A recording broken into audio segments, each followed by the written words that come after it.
years as they built this horribly destructive enterprise.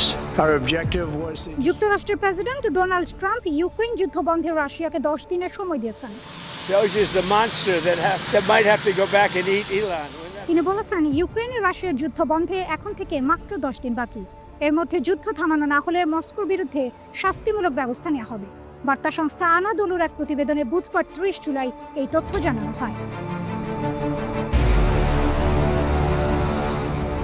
স্থানীয় সময় মঙ্গলবার এয়ারফোর্স ওয়ান বিমানে সাংবাদিকদের সঙ্গে আলাপকালে ট্রাম্প বলেন, যুদ্ধ বন্ধ না হলে আমরা শুল্ক আরোপ করব এবং অন্যান্য ব্যবস্থা নেব। তিনি আরও বলেন, আমি জানি না এতে রাশিয়ার কিছু হবে কিনা, কারণ মনে হয় ওরা যুদ্ধ চালিয়ে যেতে চায়। তবে আমরা শুল্ক সহ প্রয়োজনীয় পদক্ষেপ নেব। এতে কাজ হবে কিনা দেখা যাবে।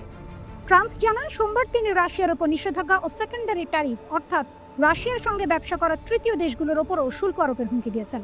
ওই সময় তিনি যুদ্ধ থামাতে রাশিয়াকে 10 থেকে 12 দিনের সময় দেন, যা আগের 50 দিনের সময়সীমার তুলনায় অনেক কম।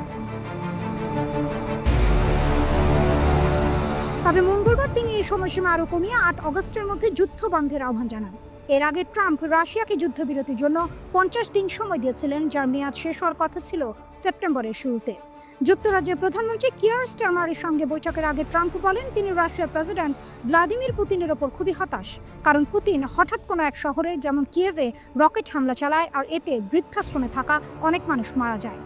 তিনি আরও বলেন, আমাকে এখন এটা পর্যালোচনা করতে হবে। আমি যে 50 দিনের সময় দিয়েছিলাম তা কমিয়ে আনছি, কারণ আমি মনে করি আমি ইতোমধ্যেই জানি এর উত্তর কী।